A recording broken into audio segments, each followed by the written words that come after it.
যখন বলছে কেউ মেরি ক্রিসমাস, তার মানে সে স্বীকার করছে যে 25শে ডিসেম্বর আল্লাহ পাক ঈসা আলাইহিস সালামকে জন্ম দিয়েছেন। আউযুবিল্লাহ। 25শে ডিসেম্বর এবং মুসলিমরাও এর সাথে একাত্মতা প্রকাশ করেছে। আস্তাগফিরুল্লাহ ওয়া আতুবু ইলাইহি। সূরা মারিয়ামে আল্লাহ পাক বলছেন, যখন তারা বলে যে আল্লাহ সন্তান গ্রহণ করেছে, তখন আসমান নিজেই ফেটে পড়তে চায়, জমিন নিজেই চৌচির হতে চায় এবং পাহাড়গুলো নিজেই থরথর করে কেঁপে ভেঙে পড়তে চায়।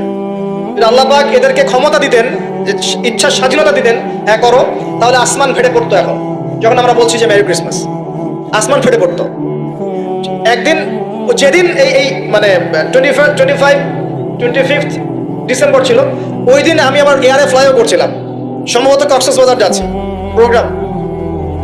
তো দেখি যে বিমানের মধ্যেই বলা শুরু করলো যে লেডিস এন্ড জেন্টলম্যান, হ্যাঁ ladies and gentleman, welcome to our flight, এগুলো বলছে। বলার পরে বলছে যে মেরি ক্রিসমাস, সবাইকে ক্রিসমাসের আন্তরিক শুভেচ্ছা।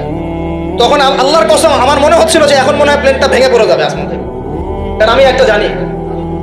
আল্লাহ পাক বলছেন সূরা মারিয়ামের শেষের দিকে পড়ে দেখেন, আল্লাহ পাক বলছেন ওয়াকালু ইত্তাখাযার রহমানু ওয়ালাদা, তারা বলে রহমান সন্তান গ্রহণ করেছেন। আউযুবিল্লাহ। তাকাদুস সামাওয়াতু ইয়াতাফাত্তারনা মিনহু, এই কথা শুনে আসমান ফেটে পড়তে চায়। ওয়া তানশাক্কুল আরদ, জমিন চৌচির হতে চায়। ওয়া তাখিরুল জিবালু হাদ্দা, পর্বত ফেটে পড়তে চায়, চৌচির হতে চায়। সুবহানাল্লাহ। লাকাদ জিতুম শাইআন ইদ্দা, তোমরা একটা চরম রকম ভয়ঙ্কর মিথ্যা প্রতারণাপূর্ণ কথা নিয়ে এসেছো। যখন বলছে কেউ মেরি ক্রিসমাস, তার মানে সে স্বীকার করছে যে 25শে ডিসেম্বরে আল্লাহ পাক ঈসা আলাইহিস সালামকে জন্ম দিয়েছেন। আউযুবিল্লাহ। তাই কি না? বুঝতে পারেন না কথা? আর আমরা নামাজে বলছি লাম ইয়ালিদ ওয়া লাম ইউলাদ, কুল হুয়াল্লাহু আহাদ আল্লাহুস সামাদ। লাম ইয়ালিদ, তিনি কাউকে জন্ম দেন নাই, ওয়া লাম ইউলাদ, তাকেও কেউ জন্ম দেয়নি, ওয়া লাম ইয়াকুল লাহু কুফুয়ান আহাদ। একবার এই সূরা পড়লে কোরআনের 3 ভাগের 1 ভাগ পড়ার নেকি হয়ে যায়। 3 বার পড়লে 1 খতম কোরআনের নেকি হয়ে যায়। এমনি এমনি হয় না, কারণ কোরআনের 3 ভাগের 1 ভাগ হচ্ছে আল্লাহর তাওহীদ। কোরআনের 3 ভাগের 1 ভাগ কি? আল্লাহর তাওহীদ। এই যে 3 ভাগের 1 ভাগ। আরেক ভাগ হচ্ছে হুকুম আহকাম, কি করবে কি করবে না। আরেক ভাগ হচ্ছে হিস্ট্রি, ইতিহাস, কি হয়েছে এই পর্যন্ত বিশ্বে। কোরআন 3 ভাগে ভাগ করতে পারবেন আপনি। প্রিয় ভাইরা, এটা শিরক কিনা? এবং কোটি কোটি মানুষ কি এই শিরকে বিশ্বাস করে কিনা? এখন ওই সমাজে গিয়ে যদি আপনি বলেন সামাজিকতার খাতিরে মেনে নিচ্ছি যে এটা শিরক, তারপরে আমি আপোষ করলাম, চলবে? এখন কিছু মানুষ সামাজিকতার দোহাই দেয়। সামাজিকতা কোন সমাজে? যে সমাজ আমাকে শিরক শেখায় ওই সমাজ, যে সমাজ আমাকে হারাম খাওয়া শেখায় সেই সমাজ, যে সমাজে মানুষ বেদাতি আমল করে সেই সমাজ। কোন সমাজের পূজা করবেন? কোন সমাজের ইত্তেবা করবেন? যেই সমাজ নবী সাল্লাল্লাহু আলাইহি ওয়াসাল্লামের আদলে করা সমাজ, সেই সমাজের আমরা তাবেদারি করব ইনশাআল্লাহ। আর যেই সমাজ জাহিলিয়াতের আদলে করা, সেই সমাজের তাবেদারি করতে হবে। আল্লাহ পাক বোঝার তৌফিক দান করুন। তো এই যে কিছু মানুষ এখানে শিরক করছে, তারপর কিছু মানুষ কি বলছে যে গ্রহ নক্ষত্র চন্দ্র সূর্যের উপাসনা করা যায়, করছে না মানুষ? কিছু মানুষ কবর পূজা করছে কিনা? করছে কিনা? কিছু মানুষ মাজারের পূজা করছে কিনা? কিছু মানুষ মৃত ব্যক্তির কাছে নজর মানত করে কিনা? কিছু মানুষ মৃত ব্যক্তির কাছে যে কুরবানি জবাই করে কিনা? কিছু মানুষ এই যে জাদুবিদ্যার চর্চা করছে কিনা? তারপর ওই যে ভাগ্য গণনা করছে কিনা রাশিফল দেখে? কিছু মানুষ টিয়া পাখির মাধ্যমে ভাগ্য গণনা করছে কিনা? প্রত্যেকটা রন্ধ্রে রন্ধ্রে শিরক। প্রথম শিরক হচ্ছে আকীদার, বিশ্বাসের। আল্লাহ ছাড়া কেউ সন্তান দিতে পারে, বিশ্বাস করলে শিরক। আল্লাহ ছাড়া কেউ আমাকে পরকালে বাঁচাবে, বিশ্বাস করলে শিরক। আল্লাহ ছাড়া কেউ আমাকে ভালো করতে পারে, বিশ্বাস করলে শিরক। খারাপ করতে পারে, বিশ্বাস করলে শিরক। আল্লাহ ছাড়া কেউ উপকার অপকার করতে পারে, বিশ্বাস করলে শিরক। আল্লাহ থেকে সব হয়, এই কনসেপ্টের বাইরে গেলেই শিরক হয়ে যাবে। সবকিছু কার থেকে হয়? তো এই যে লা ইলাহা ইল্লাল্লাহ একটা আকীদার বিষয়। প্রথমে আকীদার মধ্যে শিরক ঢুকেছে, একটা শিরক ঢুকেছে আমলের মধ্যে। আর শিরকু ফিল আমাল, আমলগুলোর মধ্যে। কিরকম? এই যে আল্লাহ বাদ দিয়ে অন্য কাউকে সিজদা করা, আল্লাহ বাদ দিয়ে অন্য কারোর জন্য নজর মানত করা, আল্লাহ বাদ দিয়ে অন্য কারোর জন্য এই যে আপনি কুরবানি করছেন, হ্যাঁ আল্লাহ ছাড়া অন্য কারোর কাছে দোয়া করছেন, সবই শিরক। এই যে আপনি হাতের মধ্যে একটা বালা পরে আছে, বালাটা খুলতে বললে খোলেন না। কেন খোলেন না? আপনার ধারণা এটা খুলে ফেললে আপনার ক্ষতি হবে, রোগ আর ভালো হবে না। এই যে আকীদা, শিরকি আকীদা, শিরকি আকীদা, টাটকা শিরকি আকীদা। যদি মনে করেন যে এটা খুললে, এই যে আংটি একটা পরেছেন, মনে করেন এই নিয়াতে পরে থাকেন যে এই আংটি পরার পরে আমার রোগ ভালো হবে, টাটকা শিরক এটা। এমনি যদি পরেন সৌন্দর্য বর্ধনের জন্য পরেছি, কোনো সমস্যা নেই, ইন্নামাল আমালু বিন্নিয়াত। কিন্তু যদি এই নিয়াতে পরেন এই আংটিটা পরলে আমার রোগটা ভালো হবে, খুললে আর রোগ ভালো হবে না, ব্যাস শিরক হয়ে গেছে। তারপরে বিয়ে হচ্ছে না, তাবিজ করতেছে, তাবিজ করলে বিয়ে হবে, শিরক হয়ে গেল। আবার একজন একজনকে ভালোবাসে, অবৈধ ভালোবাসা, বৈধটা না অবৈধটা। এখন তার আবার বিয়ে ঠিক হয়েছে এক জায়গায়, এই বিয়ে সে ভাঙাবে, কবিরাজের কাছে গিয়ে বিয়ে ভাঙানি করতেছে, চালাচালি করতেছে, নকশা আঁকতেছে, করে না? স্বামী স্ত্রীর কথা শোনে না, স্ত্রী চলে গেছে কবিরাজের কাছে, গিয়ে বলছে আমার স্বামী আমার কথা শোনে না, তাবিজ করবো, তাবিজ দেন। স্বামী ঘুমায়, বালিশের নিচে দেখে তাবিজ। আসেন এরকম কুফরি কালাম, সবই সে। কেউ জাদুবিদ্যার চর্চা করতেছে মানুষের, এবং বিশ্বাস করেন আমি একটা নিউজ দিই আপনাদেরকে, এখন বিশ্বের একটা অংশের মানুষ সত্যি সত্যি ব্ল্যাক ম্যাজিক বা কালো জাদু করে। ব্ল্যাক ম্যাজিক বা কালো জাদুর চর্চা হচ্ছে, আবার নতুন করে বিশ্বে কালো জাদুর চর্চা হচ্ছে, এবং এর সাথে কিন্তু জিউসরা সম্পৃক্ত আছে। কারা সম্পৃক্ত? ওই যে যারা প্যালেস্টাইন কেড়ে নিয়েছে ওরাও সম্পৃক্ত আছে। তো খেয়াল রাখতে হবে এগুলো থেকে বাঁচার জন্য কি করবো? বাঁচার জন্য প্রতিদিন 5 ওয়াক্ত নামাজ, পবিত্র অবস্থায় থাকার চেষ্টা করা, সকাল সন্ধ্যার মাসনুন দোয়া কালামগুলো পড়বেন হিজবুল মুসলিম বই থেকে, আর এই যে আপনার কোরআন তেলাওয়াত, ডেইলি একটু করে কোরআন তেলাওয়াত করলে ইনশাআল্লাহ এই ধরনের চোখ লাগা, বদনজর, জাদুটোনা সবকিছু পরাজিত হয়ে যাবে ইনশাআল্লাহ তাআলা। বহু মানুষ জিনের উপাসনা শুরু করেছে, হ্যাঁ জিন তাবে করছে, জিনকে দিয়ে কাজ করাচ্ছে। এগুলো তো সায়েন্স বিশ্বাস করে না, করে? জিন জাতির অস্তিত্ব আছে কি নাই? ওমা খলাকতুল জিন্না ওয়াল ইনসা, আল্লাহ পাক বলেন ওমা খলাকতুল জিন্না ওয়াল ইনসা, আমি জিন আর মানুষকে সৃষ্টি করেছি কি জন্য? ইল্লা লিয়াবুদুন, আমার ইবাদত করার জন্য। আমাদের সবার সাথে একটা করে শয়তান জিন আছে, আছে না ভাই? আছে। বাথরুমে যান না, বাথরুমে যাওয়ার সময় কি দোয়া পড়েন? আল্লাহুম্মা ইন্নী আউযু বিকা মিনাল খুবসি ওয়াল খুবসি আর খাবাইস, মানে কি? খুবসি আর খাবাইস মানে কি? দুষ্ট নোংরা জিন শয়তান। তো সুলাইমান আলাইহিস সালামের যুগ থেকে জাদুবিদ্যার চর্চা চলে আসছে, এবং আমাদের নবী মুহাম্মদ সাল্লাল্লাহু আলাইহি ওয়াসাল্লামকেও কিন্তু জাদু করা হয়েছিল, জানেন এটা? আমাদের নবী সাল্লাল্লাহু আলাইহি ওয়াসাল্লামের মাথার চুল মোবারককে নিয়ে জাদু করেছিল এক ইহুদি মহিলা, ঠিক আছে? এই জাদুর অস্তিত্ব ছিল একটা কূপের নিচে। আলী রাদিয়াল্লাহু আনহু গিয়ে সেটাকে খুঁজে বের করেন, রাসূল সাল্লাল্লাহু আলাইহি ওয়াসাল্লামের সামনে ওটা ধ্বংস করে দেওয়া হয়। এরপরে এই সময় নাজিল হয় কুল আউযু বিরাব্বিল ফালাক মিন শাররি মা খালাক ওয়া মিন শাররি গাসিকিন ইযা ওয়াকাব ওয়া মিন শাররি নাফাসাতি ফিল উকাদ, এটা হচ্ছে জাদুর আয়াত। ওয়া মিন শাররি নাফাসাতি ফিল উকাদ ওয়া মিন শাররি হাসিদিন ইযা হাসাদ। এবার নাজিল হয় কুল আউযু বিরাব্বিন নাস মালিকিন নাস ইলাহিন নাস মিন শাররিল ওয়াসওয়াসিল খান্নাস আল্লাযী ইউওয়াসওয়িসু ফি সুদুরিন নাস মিনাল জিন্নাতি ওয়ান নাস। এই সূরা দুটো নাজিল হয় এই ঘটনার প্রেক্ষিতে। আমরা তো শানে নজুল অনেকে জানি না, তো এইগুলো এখন শিরকি আকীদা আমাদের সমাজে চলছে। আবার একটা কি, কথার মধ্যে শিরক চলছে। কথা আমরা বলছি আমরাই সমস্ত ক্ষমতার অধিকারী, বলছে কি না? এরকম কথা শোনা যায় না? আর তাবারাকাল্লাযী বিয়াদিহিল মুলক মানে কি? বরকতময় সেই সত্তা যার হাতে সমস্ত ক্ষমতা, রাজত্ব। তাবারাকাল্লাযী বিয়াদিহিল মুলক, তিনি বরকতময় সত্তা যার হাতে সমস্ত ক্ষমতা। আমরা বলি লা হাওলা ওয়ালা কুওয়াতা ইল্লা বিল্লাহ, কোনো শক্তি সামর্থ্য নাই কে ছাড়া? আল্লাহ ছাড়া। আর আমরা এদিকে বলছি সমস্ত ক্ষমতা আমাদের হাতে। এটা কি শিরক হচ্ছে না? শিরক হচ্ছে। আমরা বলি, অনেক সময় বলে ফেলি, ভাই কেমন আছেন? হ্যাঁ ভাই আপনার দোয়ায় ভালো আছে। আপনি কি আমার দোয়ায় ভালো আছেন? আপনাকে বলতে হবে যে আলহামদুলিল্লাহ, আল্লাহর ইচ্ছায় অতঃপর আপনার দোয়ায় ভালো আছে। কথা খুব সাবধানে, আলহামদুলিল্লাহ আল্লাহর ইচ্ছায় এবং অতঃপর আপনার দোয়ায় ভালো আছে। অতঃপর বলতে হবে, অতঃপর এবং না, অতঃপর। বলছে মা কেমন আছে? ভালো আছে, ডাক্তার ভালো ছিল, না হলে মাকে বাঁচানো যেত না। ব্যাস শিরক হয়ে গেল। বলছে নৌকাটা ডুবে যাচ্ছিল, মাঝি ভালো ছিল, না হলে নৌকা ডুবে যেত। ড্রাইভারটা ভালো ছিল, না হলে রাস্তা নির্ঘাত অ্যাক্সিডেন্ট হতো। এইটা কথা আমরা চলতে ফিরতে শিরক করতেছি। এই যে মেয়ে ছেলেটা বল তোমাকে ছাড়া বাঁচবো না,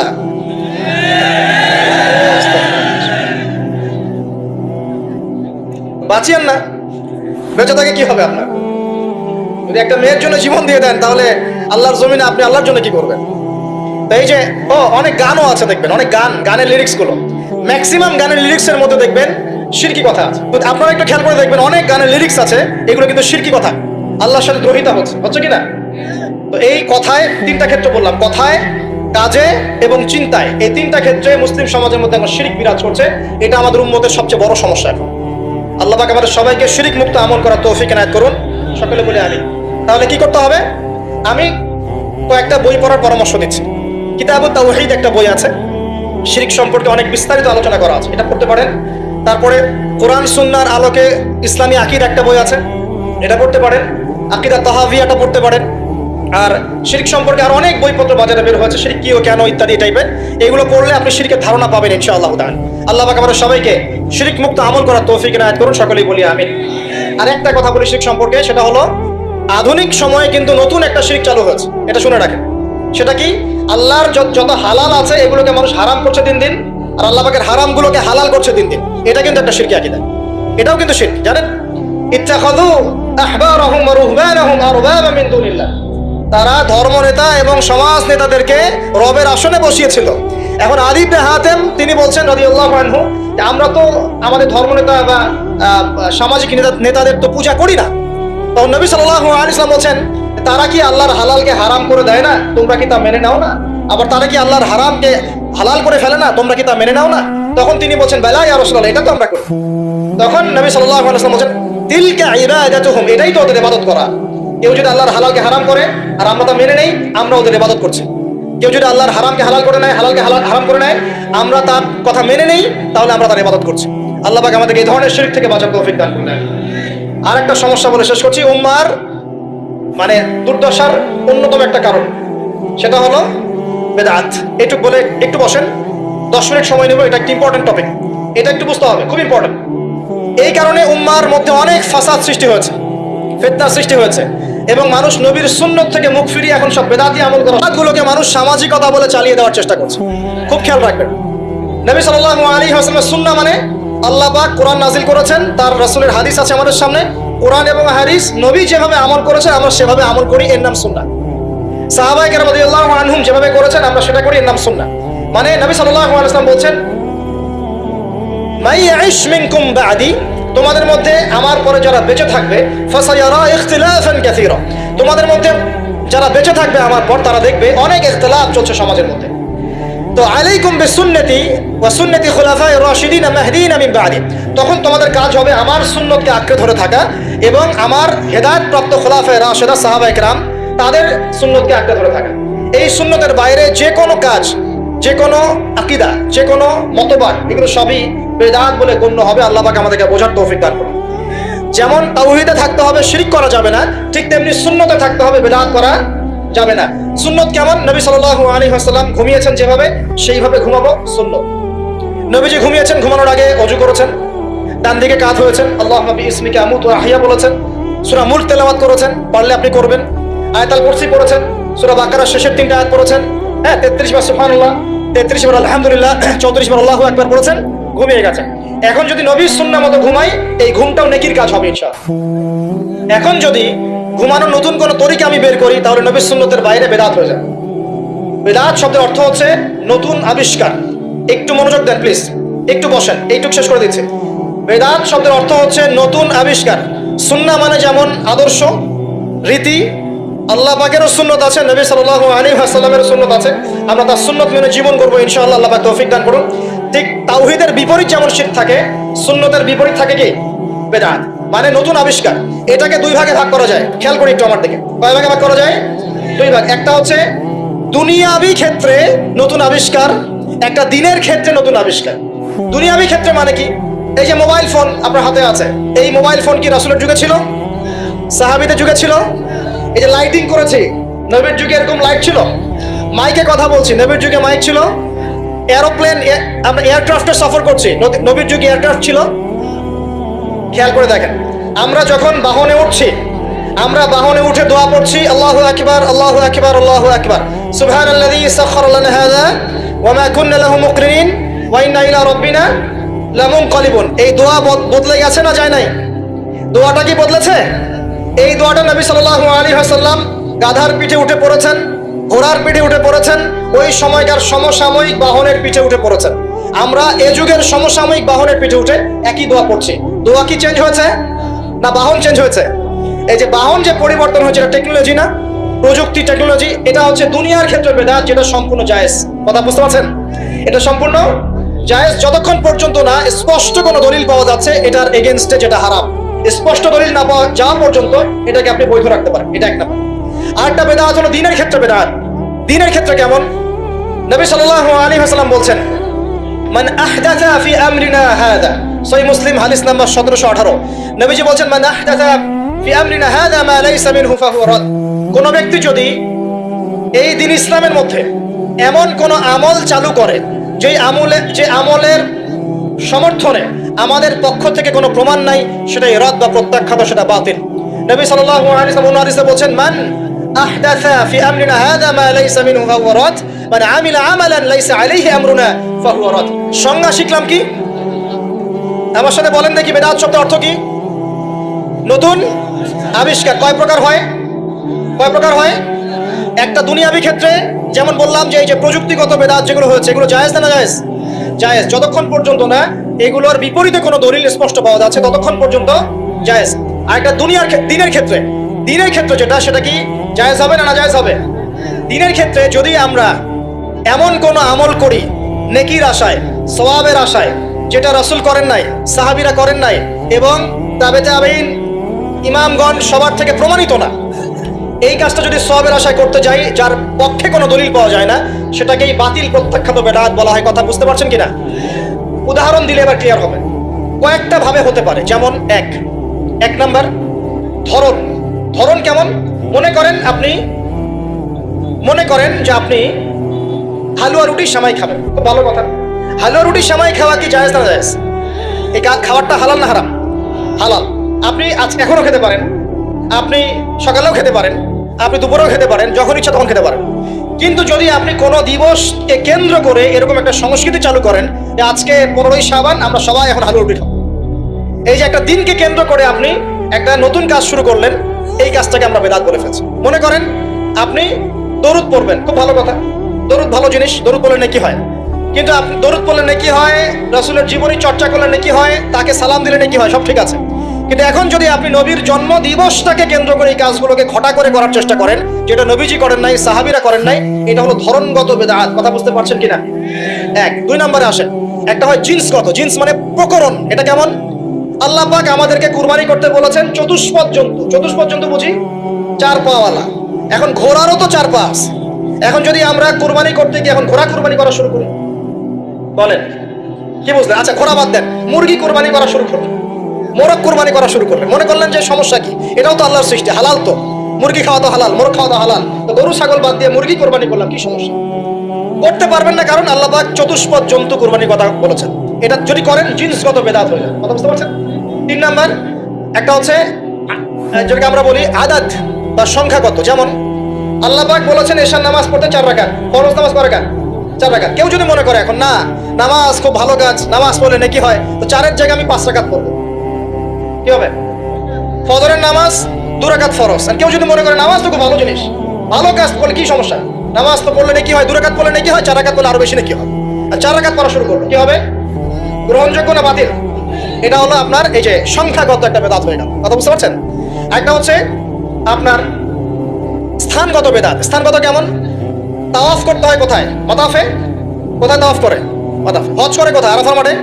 আমরা যদি মনে করি না আজকে আমরা লাঙ্গলকোটে হজ করবো, এখানে একটা কাবা বানাবো, এখানেই হজের সব সিস্টেম করবো, এখানেই তাওয়াফ হবে, এটা হবে কি স্থানগত বাতিল একটা কাজ, স্থানগত বেদাত। তাওয়াফ করতে হয় মাতাফে। মাতাফে অনেক ভিড়, তাওয়াফ করার জায়গা নাই। কেউ মনে করলো না আমি হারাম শরীফের পিছন দিক থেকে তাওয়াফ করে আসি, 7 বার চক্কর দিয়ে আসে, হবে স্থানগত বেদাত। এরকম করে সংখ্যাগত, ধরনগত, স্থানগত, প্রকরণগত বেদাত হতে পারে। আবার পদ্ধতিগত হতে পারে, কাইফিয়াত। যেমন ওযু করতে হয়, প্রথমে বিসমিল্লাহ বলেন, এই যে হাত ধুচ্ছেন, কুলি করছেন, নাকে পানি দিচ্ছেন, তাই না? তারপরে কোনোই ধুচ্ছেন, আস্তে আস্তে পা ধুচ্ছেন। এখন আপনি চিন্তা করলেন যে ওযু তো ওযুই, হাত ধোয়া পা ধোয়া নিয়েই কথা, আমি আগে পাটা ধুই, তারপরে মাথা মাসা করি, তারপরে হাত ধোবো কোনোই পর্যন্ত, তারপরে কুলি করে ওযু মাশাআল্লাহ সারা। পদ্ধতি নতুন বানালেন, এটা কি হবে? পদ্ধতিগত বেদাত। বেদাতের কেন করে মানুষ? অজ্ঞতা বশত, হঠকারিতা বশত, দলিল না থাকার কারণে, জাল দলিল পেশ করার কারণে। কেন মানুষ করে? মানুষ করে দুনিয়ার স্বার্থকতার কারণে, লৌকিকতার কারণে, মানুষকে সন্তুষ্ট করার কারণে। কি পরিণতি হবে? 2-4টা হাদিস বলে শেষ করছি।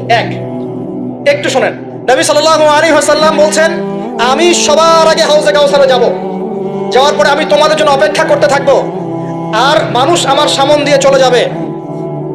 মান মাররা আলাইয়া শারিবা, যে আমার সামন দিয়ে যাবে সে এই হাউজে কাউসারের পানি পাবে আমার কাছে। ফামান শারিবা লাম ইয়াজমা আবাদা, কেউ যদি একবার পান করে সে কখনো পিপাসার্ত হবে না। হাউজে কাউসারের পানি হবে মধুর চেয়ে মিষ্টি, দুধের চেয়ে সাদা, একবার পান করলে আর কখনো পিপাসার্ত হবে না। এবার নবী সাল্লাল্লাহু আলাইহি ওয়াসাল্লাম বলেন, খেয়াল করেন, নবীজি বলছেন সুম্মা ইউহালু বাইনি ওয়া বাইনাকুম, এরপর আমার এবং তাদের মাঝখানে হঠাৎ একটা পর্দা পড়ে যাবে। আমি বলবো ইন্নাহুম মিন্নি, তারা তো আমার উম্মত, পর্দা কেন পড়ে গেল? কেন পর্দা পড়ে গেল? নবী সাল্লাল্লাহু আলাইহি ওয়াসাল্লামকে বলা হবে ইন্নাকা লা তাদরি, ইন্নাকা লা তাদরি, হে নবী আপনি জানেন না, মা আহদাসু বা'দাক, তারা আপনার ইন্তেকালের পরে দিনের মধ্যে কত নতুন নতুন বেদাত, আমল এবং আকীদা চালু করেছিল, আপনি জানেন না। নবীজি তখন বলবেন সুহকান সুহকান, দূর হয়ে যাও, দূর হয়ে যাও, লিমান গায়্যারা বা'দি, যারা আমার পরে দিনকে পরিবর্তন করেছো তারা এখান থেকে দূর হয়ে যাও। অন্য হাদিসে আসছে নবী সাল্লাল্লাহু আলাইহি ওয়াসাল্লাম বলেন মান আহদাসা হাদাসান, কেউ যদি কোনো বিদআত করে, ওয়া আওয়া মুহদিসান, এবং বিদআতিকে সম্মান করে আশ্রয় দেয়, সে যেন ইসলাম ধ্বংস করার কাজে সাহায্য করে। একটা হাদিসে বলছেন ফাআলাইহি লানাতুল্লাহি ওয়া মালাইকাতিহি ওয়ান নাসি আজমাইন, কেউ যদি বিদআত করে, বিদআতিকে আশ্রয় দেয়, তাকে সম্মান করে, তার উপরে আল্লাহ এবং তার ফেরেশতা এবং পুরো মানব জাতির লানত অভিশাপ আছে। আরেকটা হাদিসে নবীজি বলছেন, তিনজন ব্যক্তি আসছে তার আমল দেখতে, আমল দেখে একজন বলছে নবীজির আমল তো কম মনে হচ্ছে, নবীজির আমল দেখলে আমাদের চলবে না। বাদ গফির লাহু মা তাকাদ্দামা মিন যামবিহি ওয়া মা তাআখার, নবীজির আগের পরের সব গুনাহ মাফ, তার আমল দেখলে আমাদের চলবে না। ফাইনাহুম তাকাল্লুহা, আমলকে তারা অল্প মনে করলো। একজন বলছে আম্মা আনা, আমি ফাউসাল্লি লাইলান আবাদা, আমি সারা রাত নামাজ পড়বো, আমি ঘুমাবো না। আরেকজন বলছে আনা আসুমুদ দাহরা ওয়া লা আফতির, আমি বছরের প্রত্যেকদিন রোজা রাখবো, কোনোদিন রোজা ভাঙবো না। আরেকজন বলছে আনা আ'তাজিলুন নিসা, আমি মহিলাদেরকে ত্যাগ করলাম, ওয়ালা আতাজাওয়াজু আবাদান, আমি কোনোদিন বিবাহ শাদী করব না। এবার নবী সাল্লাল্লাহু আলাইহি ওয়াসাল্লাম এসে বলছেন আনতুম কুলতুম কাযা ওয়া কাযা, তোমরা কি এরকম এরকম কথা বলছিলে?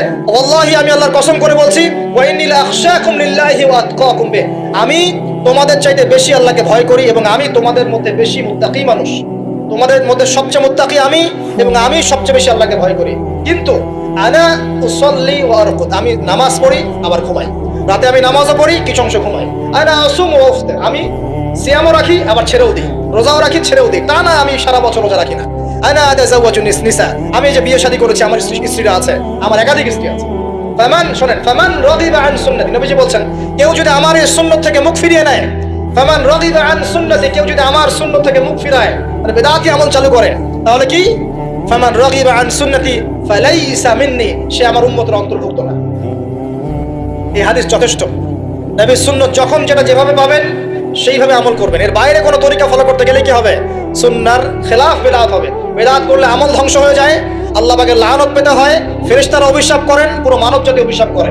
এবং যে ব্যক্তি শুধু বিদআত করে না, বিদআতিকে আশ্রয় দেয়, তাকে নবী সাল্লাল্লাহু আলাইহি ওয়াসাল্লাম বলেছেন সে যেন ইসলাম ধ্বংস করার কাজে সাহায্য করলো। আর দুটো মারাত্মক কথা হচ্ছে এই, ইমাম ইবনে তাইমিয়া তিনি বলছেন যে আল বিদআতু আহাব্বু ইলা ইবলিস মিনাল মাসিয়া, এই বিদআতগুলো ইবলিসের কাছে পাপের চাইতে বেশি পছন্দের, মিষ্টি। কারণ একজন পাপী মানুষ তওবা করার ফুরসত পায়, সে মনে করে যে আমি চুরি করছি, জিনা করছি, খারাপ কাজ করছি, এটা পাপ হচ্ছে, সে তওবা করার সুযোগ পেতে পারে।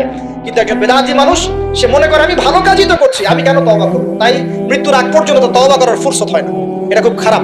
সে যদি বিদআতি আমল করে, সে প্রমাণ করতে যাচ্ছে যে সে রাসূল সাল্লাল্লাহু আলাইহি ওয়াসাল্লামকে বলতে যাচ্ছে আল্লাহর রাসূল দিনকে পরিপূর্ণ করেন নাই, আমি তার চেয়ে দিন বেশি বুঝি, এবং রাসূল সাল্লাল্লাহু আলাইহি ওয়াসাল্লাম দিনের আমানতদারিতার সাথে খেয়ানত করেছেন। নাউযু বিল্লাহি মিন যালিক। আল্লাহ রাব্বুল আলামিন আমাদের সবাইকে বিদআত মুক্ত সুন্নতে আমল করার তৌফিক দান করুন এবং শিরক মুক্ত তাওহীদের